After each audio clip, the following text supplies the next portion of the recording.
Welcome everyone to reading 416 of the It's About Time Writers Reading Series. I am delighted to have you here tonight across many states and perhaps time zones. Next, there. You do. I mean, not that you're not, you are. There's a new person I need to mute. Okay. I will mute all.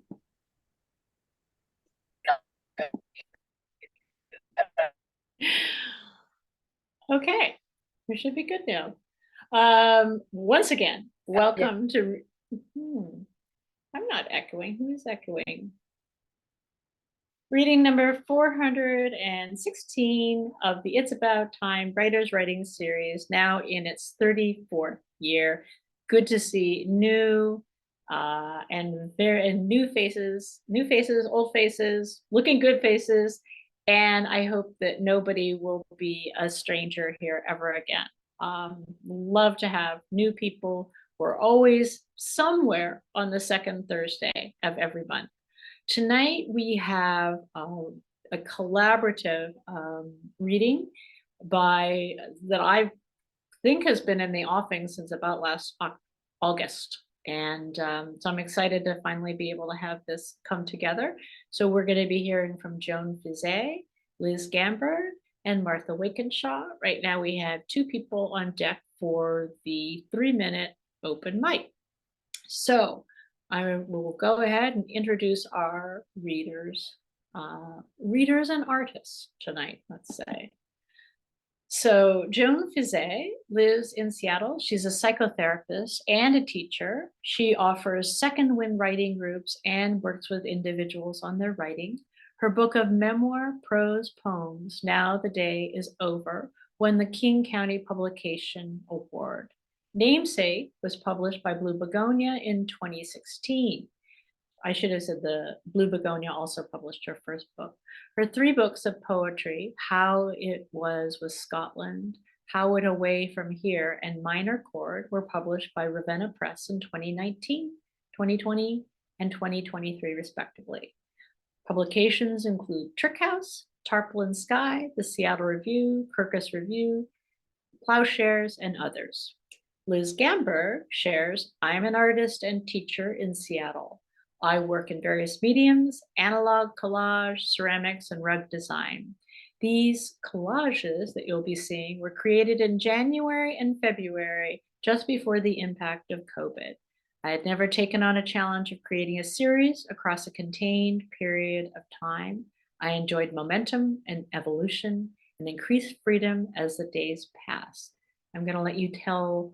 They're going to be talking more about their process afterwards, but let me just go ahead and welcome Joan and Liz.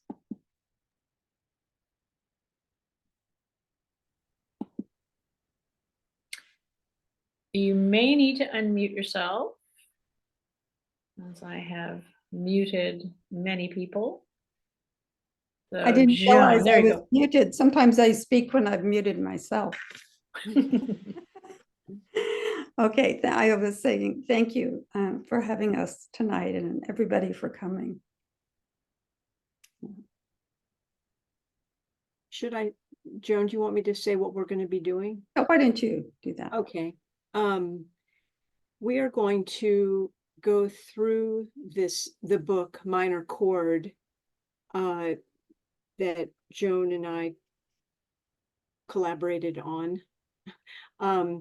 And I will be showing the collages that go with the poems, and Joan will read the poems. And we will leave about 7 seconds in between so you can look at the image. It only takes about 15 minutes, so it's not like you'll be listening forever. Yeah. They're short poems. Yeah. Should we start? Okay. Let's see. Okay, she's going to share screen and show them to us. Yeah.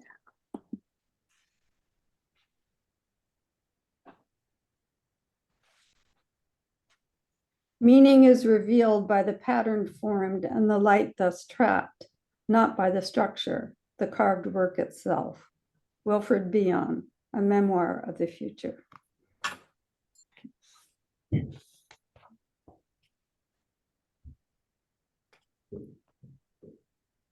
Oh no, I'm trying to, oh no, oh, there we go.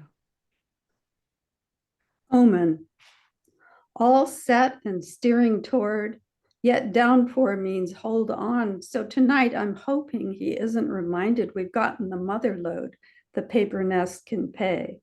I'm clear Abby heard we've got at least 2 in the middle. Red bars keep posted to the other side of the moon. Dainty blue hearts surround this night, white flowers in the border. Listening in, we hear shuffling feet, everyone waiting and will until the weather shifts.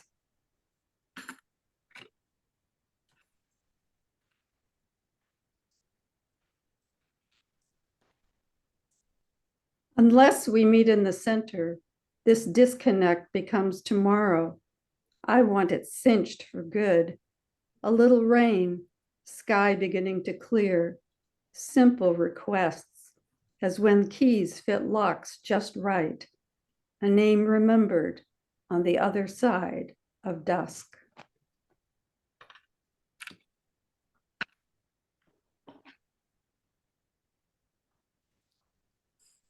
Missing. Beginning to fray, the Milky Way has rearranged balloons deep space will swallow. Coasting through time, waves of dark matter envelop a curious sun. Red as a wagon he pulled, bumping along the sidewalk, mittens and scarf, bundled against the cold. If I whistle, will he pause, turn his head this way? All night long, each star stays put, yet still this road unwinds.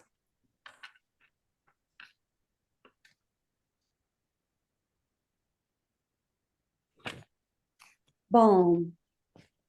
Again, an apple consults the red heart, teal green weave, warp and weft.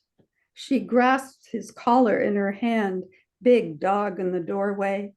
Momentum measures the hour, each blue stitch, over and under. Her mind unspools, pulling a thread to gather the rain.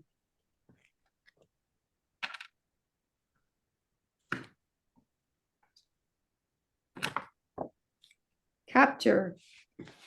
We revise toward green, each blossom corralled returns the inkling when buildings rose up. Before our eyes, another chance, fresh as gift wrap, still untouched. Yet by the time mid-afternoon, or was it later, when the heel slipped, as traction scampered, slipping like water through moments, still to flower.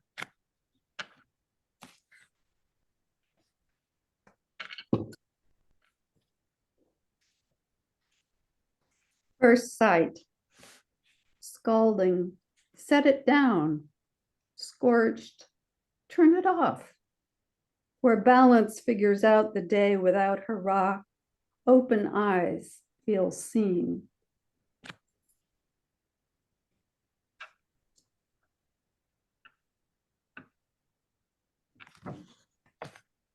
Ladder, behind the house, intention climbs, light tracks on the snow, here then gone.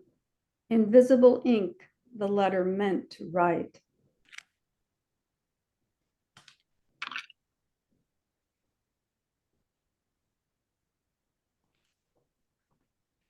Destination. Regardless, we've arrived, for no exit fit our plan.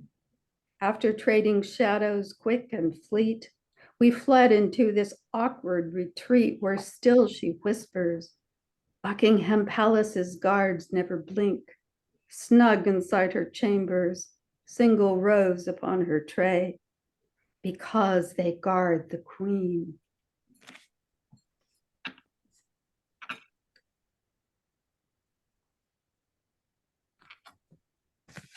Fever, flushed to absent fire, eludes escape for all in attendance, pew after pew, smoke on the rise from long ago pyres.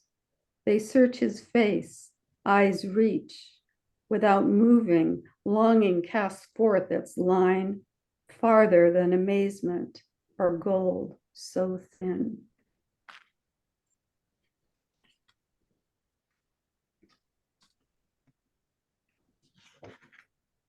Quiz.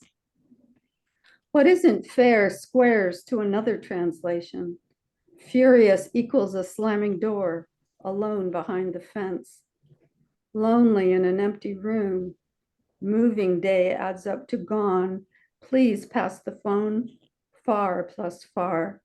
Frame for your face. Remainder enough.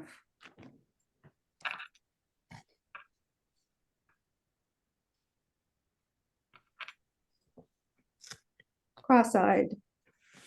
Off the mark by a hair we cannot split or see.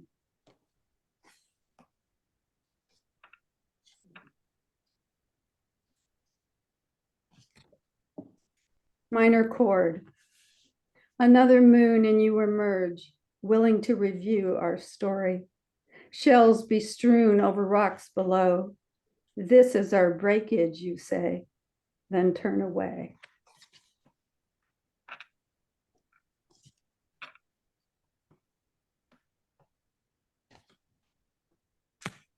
Off key.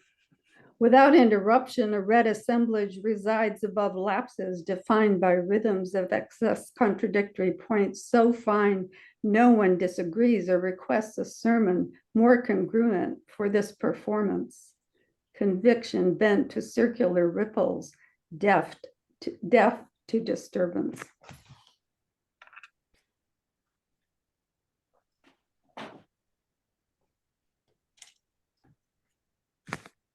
Popularity contest. Red vinyl booth, jukebox neon radiates favorite songs as cheek to cheek and double clutched. Couples pack the floor. Haystack fries, cherry cokes, Porky and Phoebe, dizzy and love.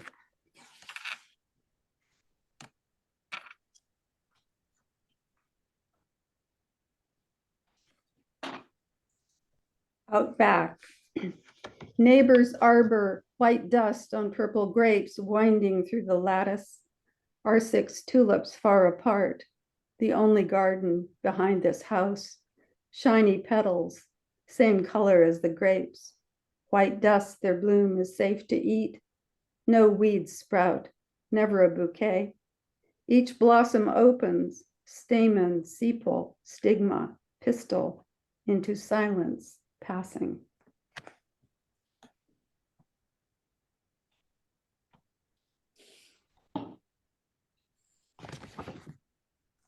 Traveling west. Low-lying foothills, rows of corn a blur. How it lingers outside the window. Corn silk spun to threads of gold, promise kept, receives the day, her foot on the treadle, spinning.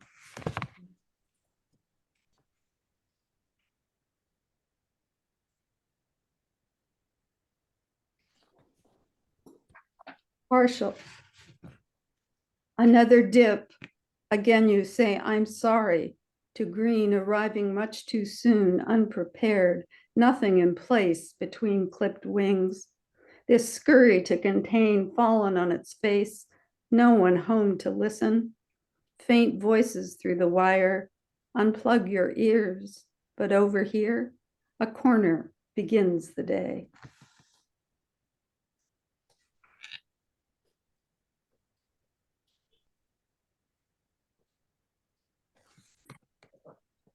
Chariot. Tangerine grows east to west, on the move, out of town now, waving to faces when you pass, outwitting noon, brave sunlit rays, no horizon closing in to slice apart the day.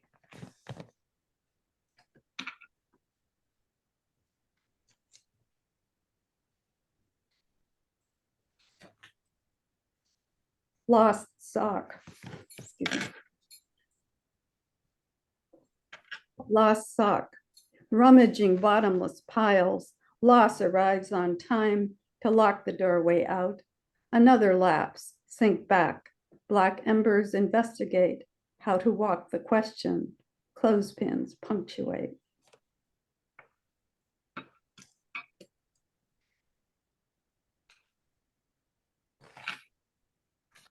Arc. Ripe fruit drops from distant boughs, miles and years toward icicles, reflecting sunrise, glints of freeze, memorized down from the eaves.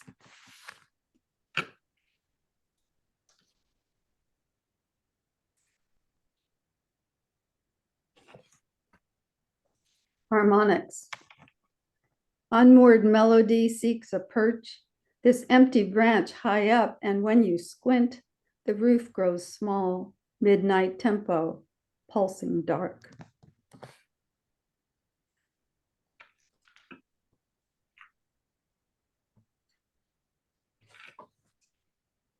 Autumn. Once more the script returns, predictable lines repeat. Drum drowns out the piccolo. Not again, you say, whistling down the alley, every answer wrong, collecting leaves before they fall.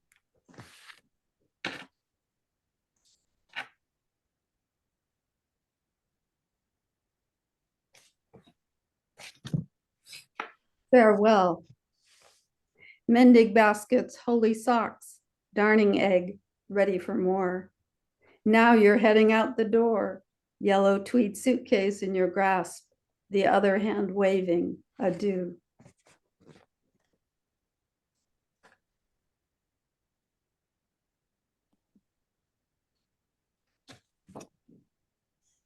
I told you so. When the haywire morning gave up, nothing at first, until out of the pause, handful of beans, one sprout becomes a scent, up and still climbing despite.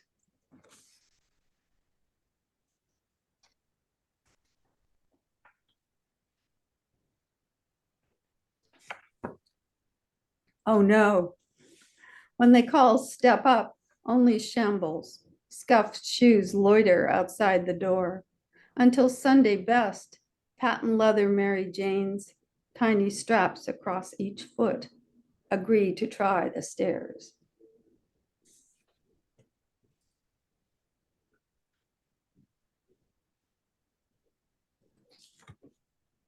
When light revolves around us, sun, you infer, head slightly turned, and yet moonlight when I ask.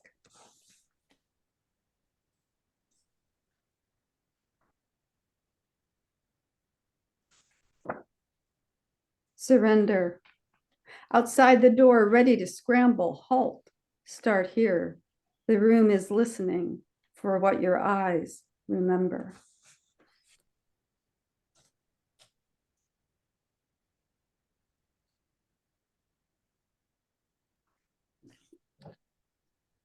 Awake, nowhere voices, a mind crossed out, summer absconds without letting go.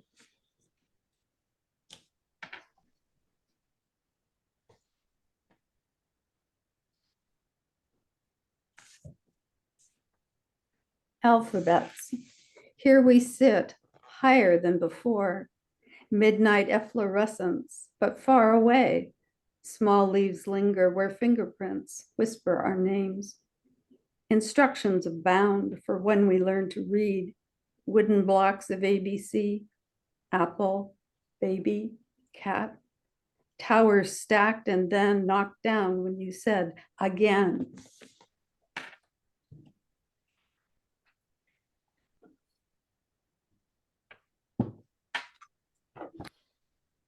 Trust looms upward through yesterday still waiting. So tap on the window, singed hearts, fires out.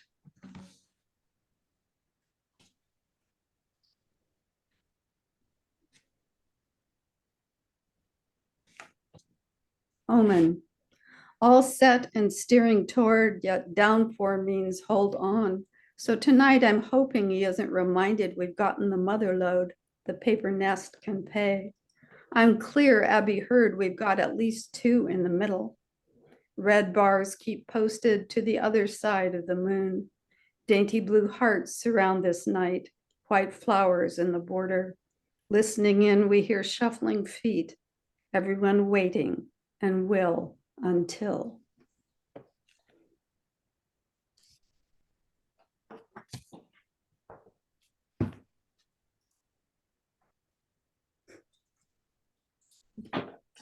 Wow, thank you. That was so interesting. Make no mistake, this is a beautiful, beautiful book. But to see the images the way they are with you reading them, it was almost like feeling like I was part of an orchestra, part of the music. And the images, the colors so much brighter, on the screens that you're seeing. Like I said, this is beautiful, but I hope you are all aware that you've been able just now to experience something very special, to be basically immersed in the art and the reading together. So I'm really happy that this is being recorded. So Thank you, Peggy. that's lovely. Thank you. So I know others have questions, but I get to start. How did you guys know each other before? Had you collaborated before? How did this come about? Do you want me to start, Liz, or do you Yeah, want to? that'd be great. Okay. I met Liz. I was invited to be part of a poetry group at the old Seattle Coffee, I think, on 45th. And Liz had been in this group, but had left it and was pursuing her art. And she wanted to show her friends, her writer friends, this idea she had for a little calendar that was propped, a little plastic base. And then every month, maybe a number of you may have these. And this was 20 years ago. And it was my first time. No, I had seen Liz at a sale, actually, and purchased a plate she made before that, but I didn't know her or anything else about her art. And there was something about her and then these creations that just struck me. And so we got to know each other.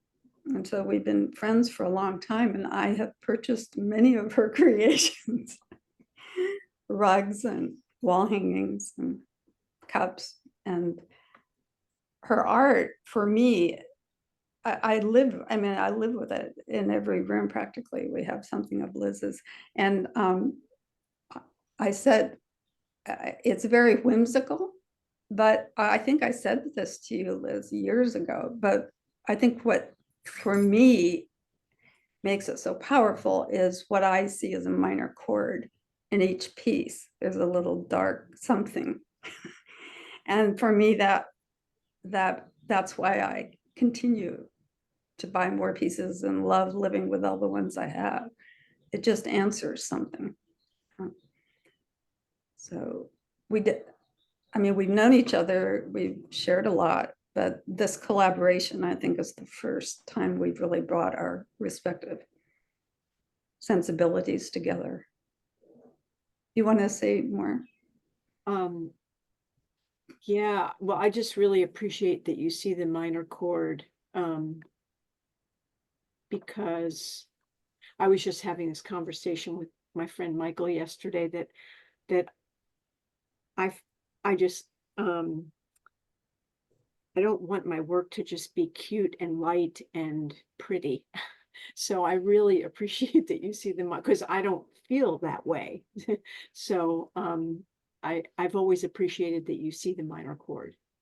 And yeah, I just decided to do this self-imposed collage. I tried to do one a day for 30 days, but it turned into 45 days.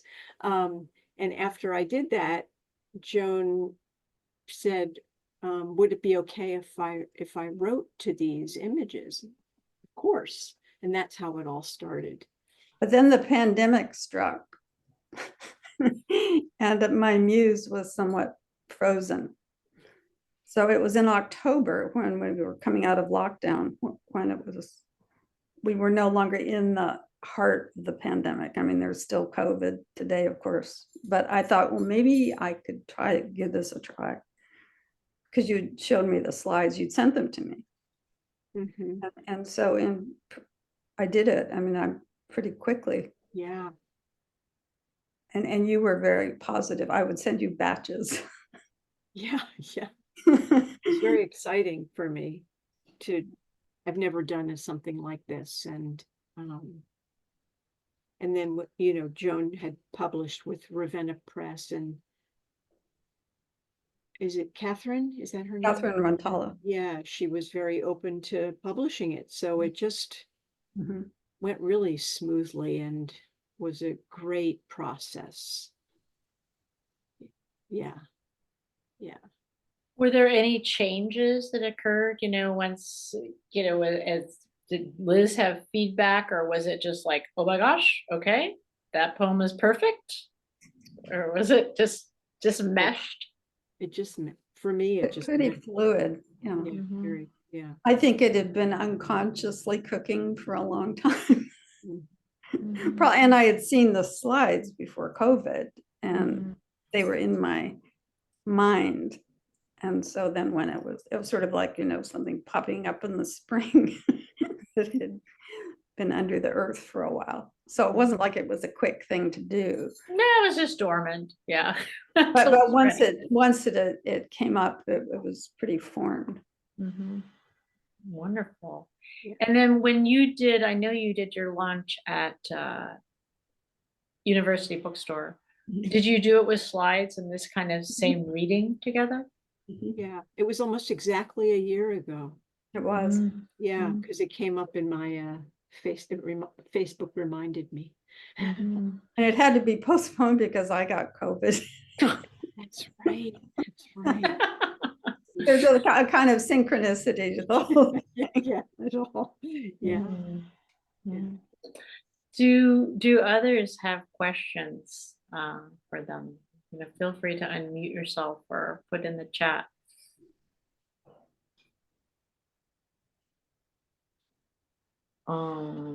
Of course, now, do you have plans, in case nobody else has questions, I always have questions. Do you have plans to do something else together? Maybe not yet, but are you inspired? Well, Well, maybe. this felt like, like a completion of sorts. I mean, I can imagine we might, who knows, but we're not cooking something up right now. Uh-huh, Yeah. uh-huh. Yeah. Well, maybe next time it'll be Joan's poems and then Liz's response. Yeah. Right. The other way around. Yeah. Uh-huh. Right. That would be so interesting. Yeah. Oh. Interesting. Hi. Yes, Sylvia, you had a question. Yeah, just thinking about what you said about this feeling like a completion now. But one of the things I love, but there were a number of them that ended with, well, what felt like an ellipsis. There would be a word and then we were left hanging and we could fill in or think further into it. And I thought that was a wonderful device to use, to marry the words and the art. And they're both fantastic. I mean, I have to get the book now so I can spend some time with it and look at those collages and read the words with them again. So Well, plus there'll be the recording. I'm not saying you shouldn't buy the book, but it would be so cool, especially if someone thinks that they don't understand or appreciate poetry. Teenagers, I'm thinking it would be so wonderful to do kind of what I did is I actually had the book open and to be hearing Joan, seeing the slides and seeing the words would be incredibly profound for people who think that they don't understand or don't get poetry, because it is to feel like you're in it. Yeah.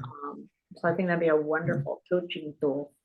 I think it's also potentially profound for those of us who have hearing difficulties, because when I just hear something read, I miss a lot. And even with the chat.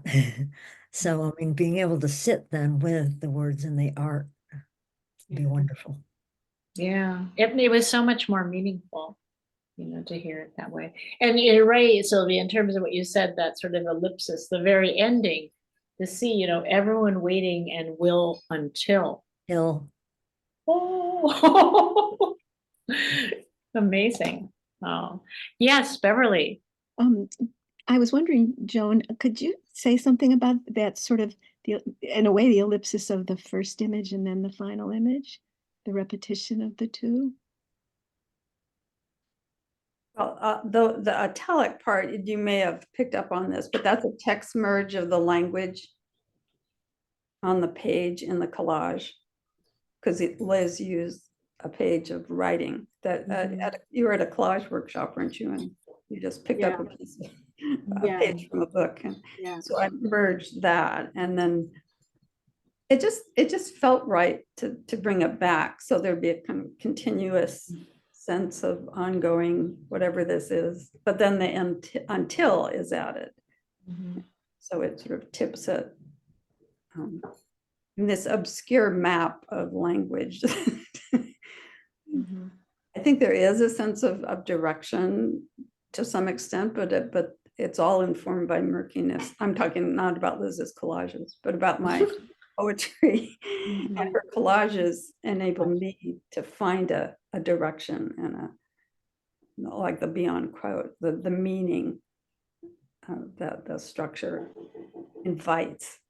And how interesting too to start and end with in sense the same title, Omen. No pushback from Ravenna Press. They're like, it's No. okay. Oh, not Omen 1, Omen 2.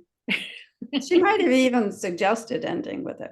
I'm not lovely. sure how that happened. Yeah. Wow. Well, sounds like they have a great relationship. Yeah, she's wonderful, Catherine. Good. Jolene. Oh, yeah. And then Sarah. Yeah, sorry. I was wondering on the piece that had the text underneath it, which started and ended the book, was there any erasure work? Because when you read the first one, I think I saw one of the words you read in the text. And then when it came up again, I was watching to see if there was any, like, did you use that in a way of erasure or prompt, for example, for the. Well, the language in the text in the first collage, I just rearranged the words.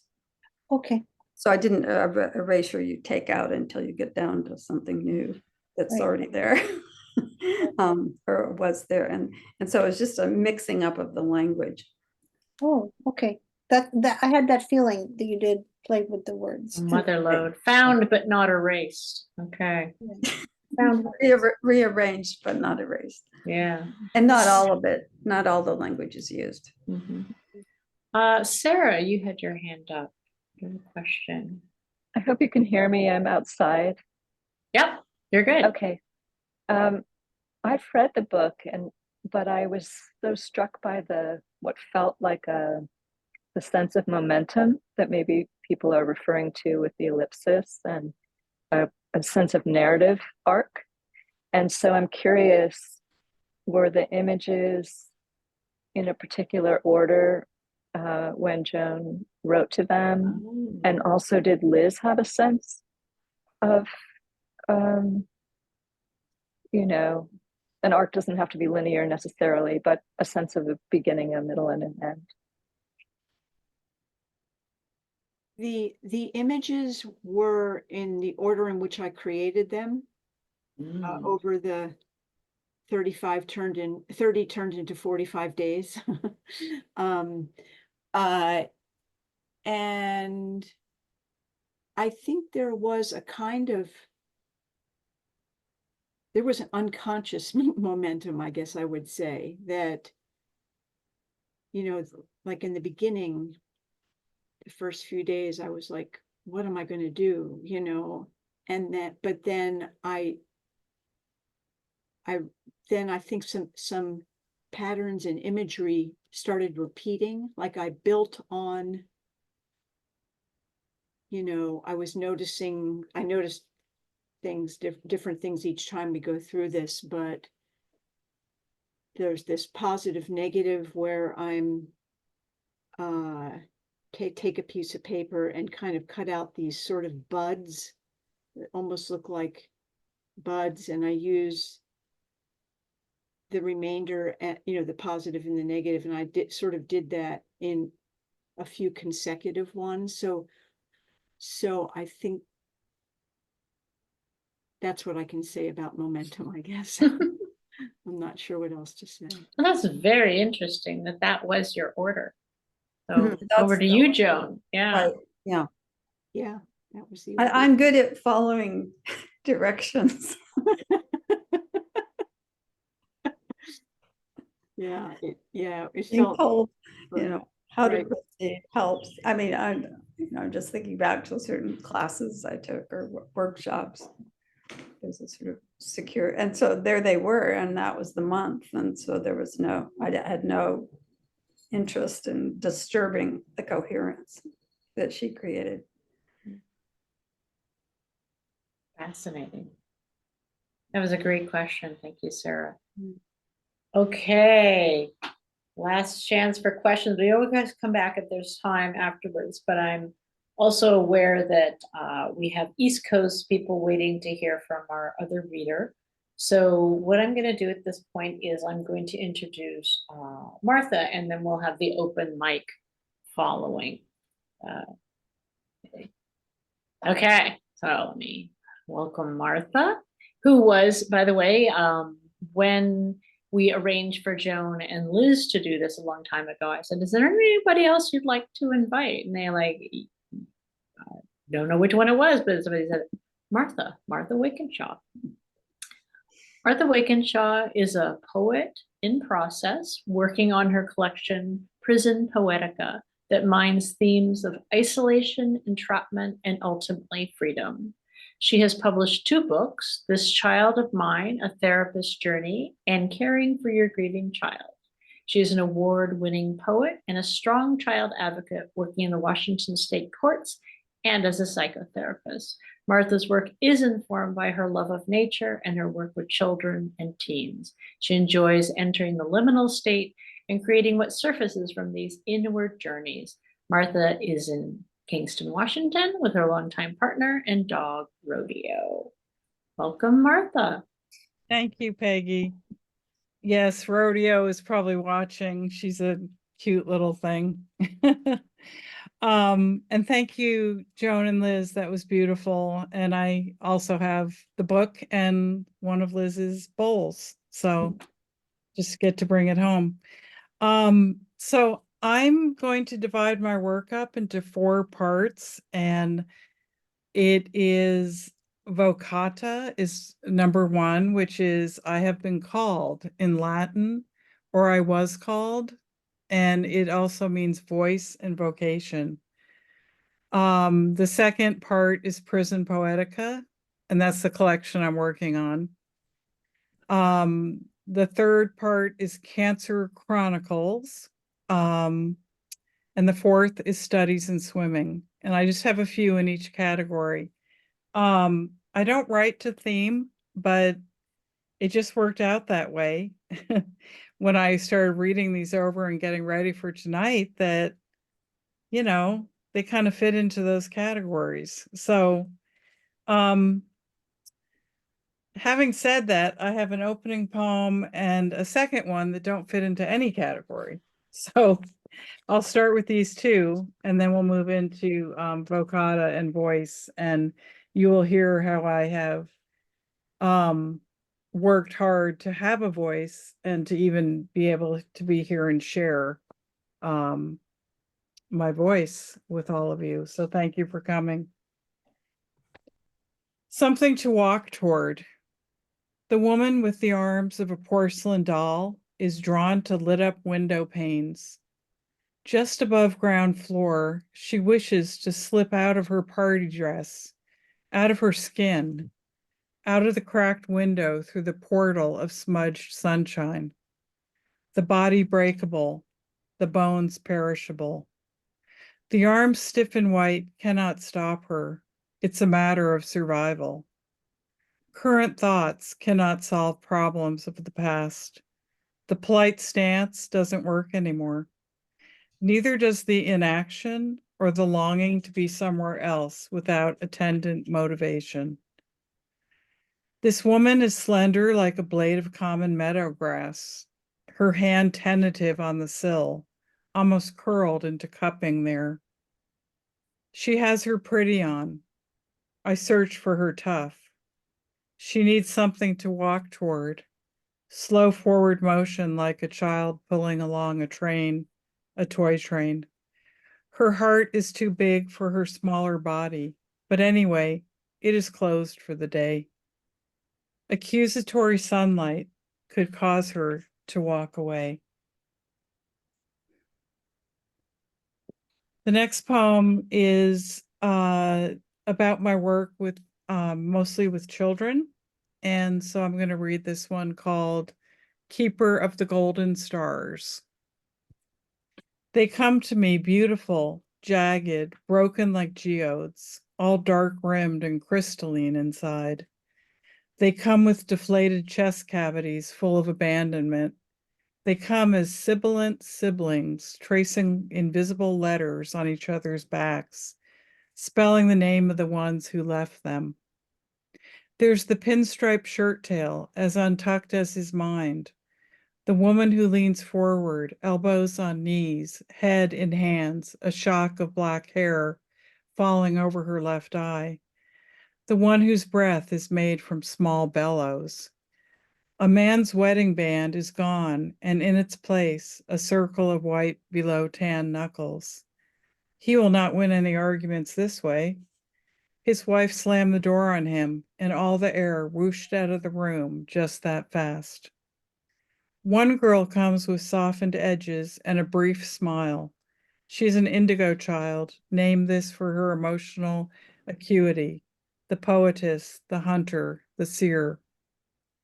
Other children may throw their bodies down, but not Indigo Girl, who at 6 knows the alphabet of emotion. It's not Grandpa died and went to heaven. It's Grandpa left the blanket I covered him in. He left it so I could use it to catch the golden stars and give them to you, the keeper of the golden stars. Some children come with their milk teeth intact, grab for security, fall into the dollhouse, and make their home there. A 5th grader worries about how much makeup she should wear on the plane. A teen shows me frantic sketches she has made of her mother. A mother weeps over her son. They come to me, the voiceless, the broken, the beautiful. This first vocata is a brief history of my voice in 6 parts. 1, if you rub up your throat and see a fat blackbird with red chest feathers, you too may sing. 2, in the courtroom, it is my turn to speak. It is not an invitation, but an order. When I open my mouth, black ants crawl out and down my chin. The insects do the talking. 3, I leave my African violet on the bathroom counter and instruct it to fall in love with the shower steam. Velvety leaves breathe easy. 4, mother scissors gleam and bite into my hair, long with history. Locks die in about the time it takes a lit match to extinguish. My mouth is visible in the shape of an O, a shape that does not shift over time.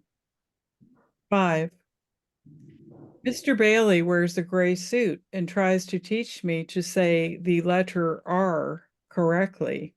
My 5th grade teacher has sent me here. R, R, R. I am to say the letter after the pause in the recording. No sound comes out of me. I think of the letter living between Q and S.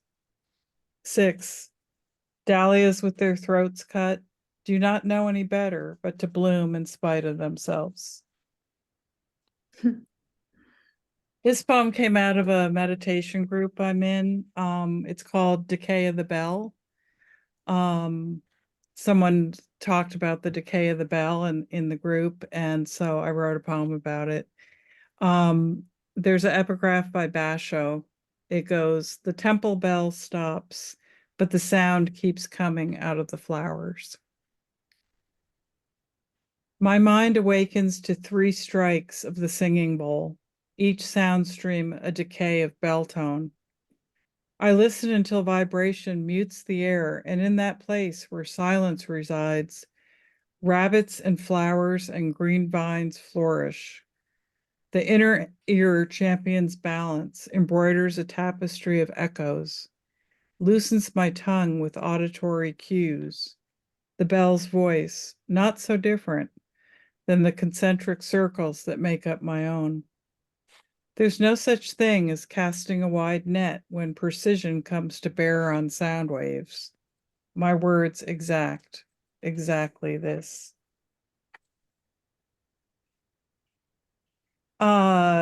This next one is called Robin Redbreast, and I wrote this in a workshop at Two Sylvia's Press here in Kingston. Robin Redbreast. Rutted tracks fluff with surprise snow. Birds bullet hole eye dusts over in cataract fog. Red blood from robin's rusted breast rivers over broken wing, while forsythia carelessly blooms. Wet wool hay scent on a girl's mittens carries her back to the white-finned Oldsmobile, spitting gravel. As it roars down the driveway, her father, martini hungry, at the wheel. She picks Robin Redbreast up in the manner she's been taught to lift the cello's bow before laying it across the strings. A grief-laden pause suspends air's frozen particles, vents the wing, silences the voice box. One more short one on voice. It's called One. Do not try to speak in 4/4 time, as it will confuse the chambers of the heart. Make yourself a fraction with 1 as the common denominator. What is unethical is not the slash in the throat, slow drawn like butter, but the broken catch of a locket that once held a photograph of you with the eyes of a first responder. Finger spell letters into your palm as if they make the last word in the English language. In this way, you will find your ease. Moving into Prison Poetica, and then I just have a few more on Cancer Chronicles and ending on a little bit of a lighter note with swimming.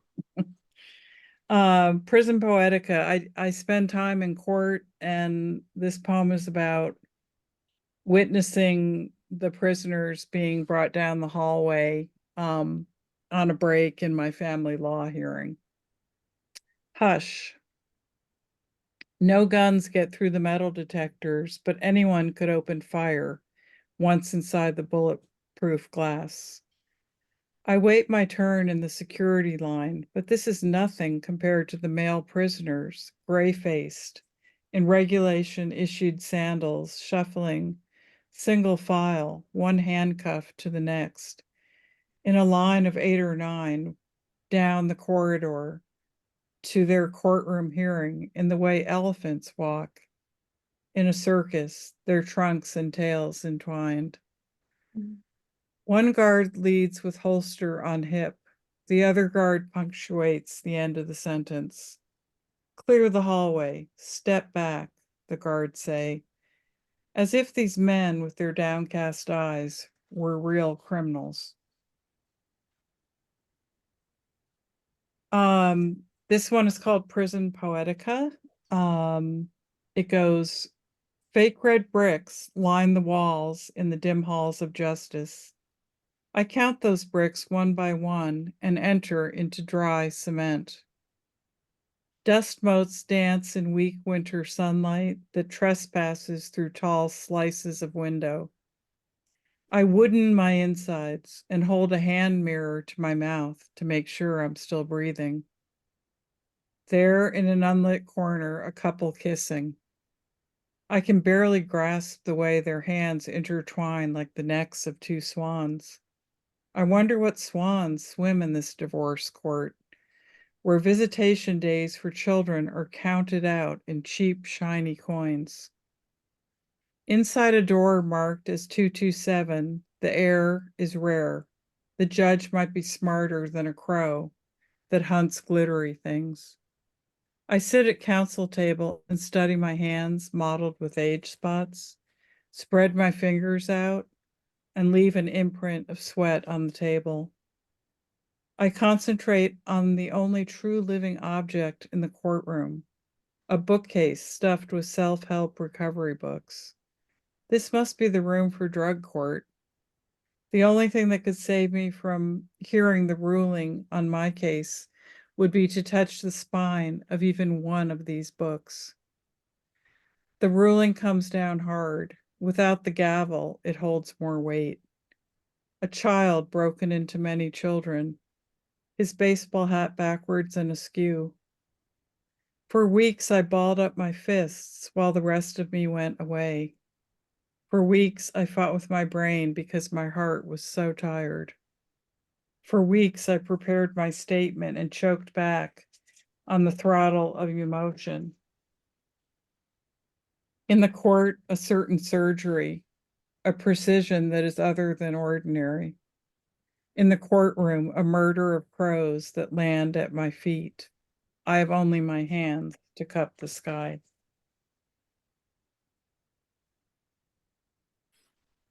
Okay, I just have a few more. This one is Cancer Chronicles, and it's I Make Myself an Offering. A small sacrifice for you as I rounded the corner on two wheels, my torso leaning to the left as gravity pulled me to the right. I put myself into park. No accident there. After the days of pre-diagnosis warned us in semaphore of what was to come, we danced for breath on the kitchen hardwoods. 3 days later, the pulmonologist called. Lungs are his specialty. As the doctor talked, you wrote notes on the back of my rough drafts. Notes that have since been folded into cancer notebooks in the way that egg whites fold into batter. After a pause, I heard malignant. I heard spiculated. I heard lung cancer. I heard stage 3. That's what I heard as I stood side by side with you at the end of the kitchen counter, holding a useless pen. Stunned, I offered you a long, cool drink from my pelvic bowl. I braced you with my shoulder box to ward off collapse. I felt my pockets turn inside out. I make myself an offering. I let your breath ripple my hair. In motion, our bodies are a metronome, keeping time. For stillness, we rely on the absence of wind.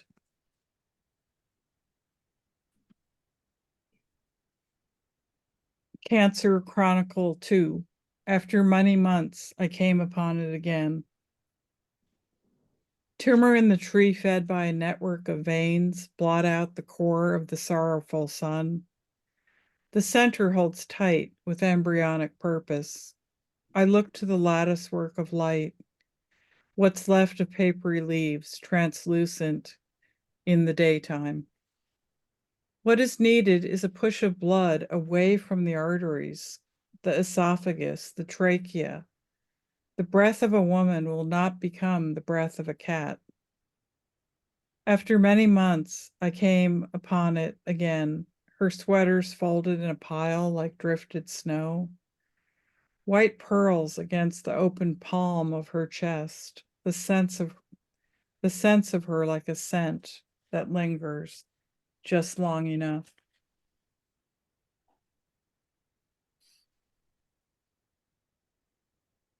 The last two poems are studies in swimming. And as a child, we belonged to a lake club in the country in New York. And that's where I spent most of my time, was in the water as much as I could. Studies in swimming. Child dive deep into murky water, pop up like a cork released from a champagne bottle. Pixie cut, seal-like, flush against the scalp, muscles tight as hardpan. Dive, bob, and swim. Let sunlight fracture jaw, collarbone, forehead worn with worry.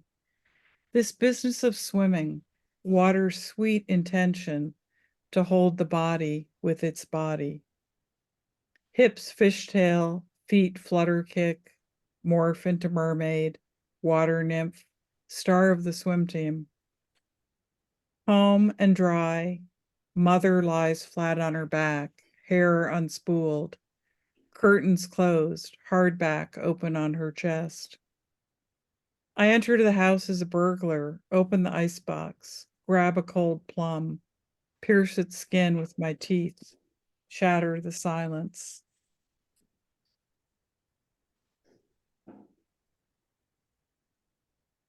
Studies in swimming too. Something so delicious about swimming out of my skin, a cooling from the inside out, shrinking with the slightest stirrings of air. A cloudy day dip and dive, an emergence to water droplets beating on my shoulder knobs, spilling like tears or rain. The uptake of the atmosphere, so needed right now. Thank you.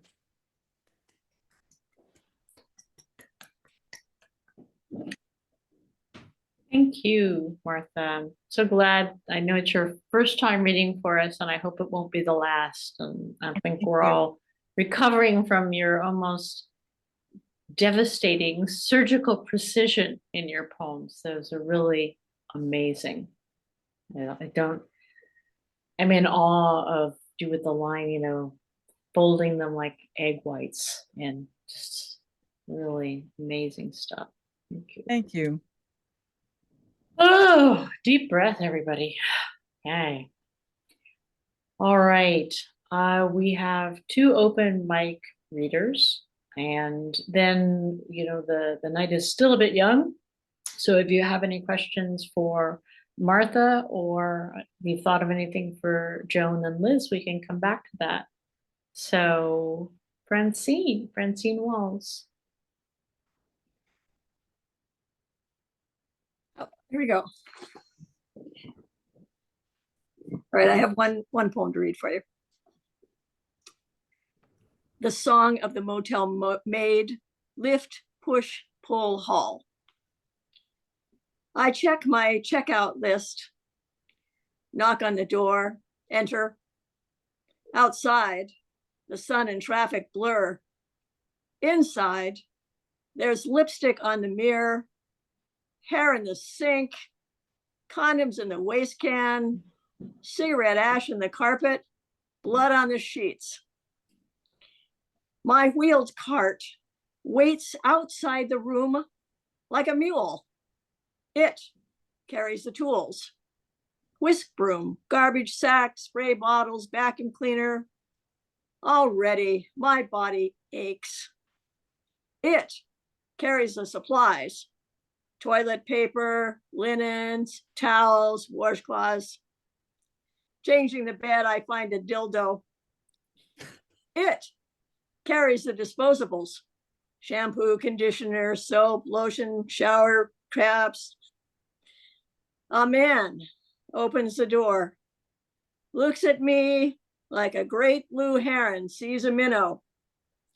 I put my hand in my pocket, readying the pepper spray. No tip. Thank you.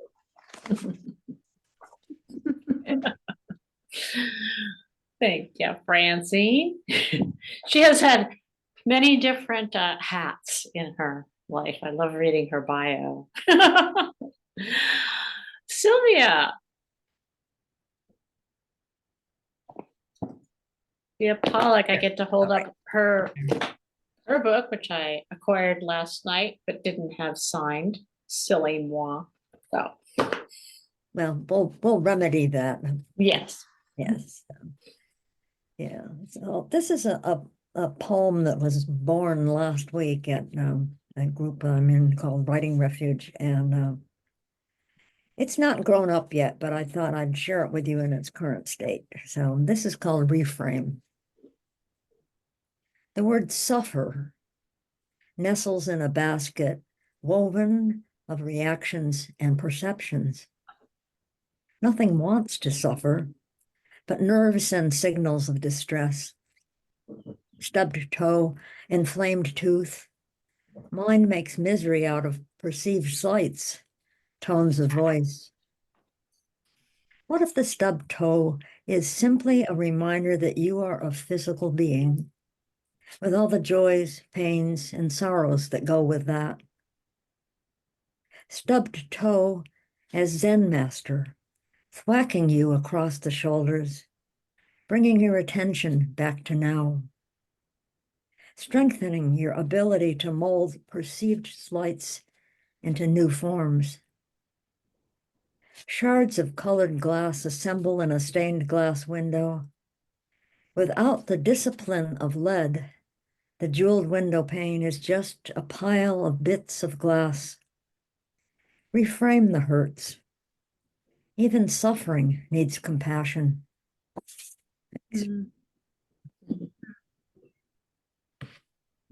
Suffering needs compassion. Yes, I'm lucky to have heard that line before as this poem started to be born.